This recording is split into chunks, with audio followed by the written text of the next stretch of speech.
ওগো দাদা গো দাদা, যে ঠান্ডা। পোলায় কইতাছে বাবা গোসল করতে যাও।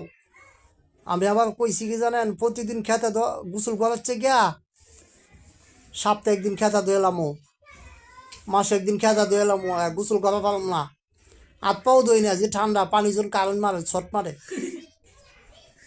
এর লেগে গোসল খানাও যায় না, কোনো অনে যায়নি দাদা। কালকাও স্টেশন যায়নি, আজকাও যায়নি। স্টেশন তো কামাই করলে খাইবো, গেলা মরে গেলে খাইবো। তো এটাই কইতেছি, প্রতিদিন গোসল করাচ্ছে গিয়া মাসে একদিন খেতা ধুয়ে লেবেন। কোন দিন ধুবেন, যেদিন রোদ উঠে দুঙ্গা ধুয়ে লেবেন। শীতের দিন এত গোসল করবেন না।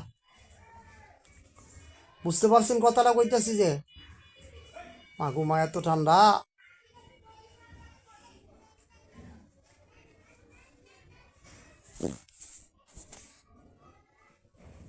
প্রতিদিন সেন মারবেন, সেন মারবেন শরীরের মধ্যে, সেন তো কইতেও পারি না।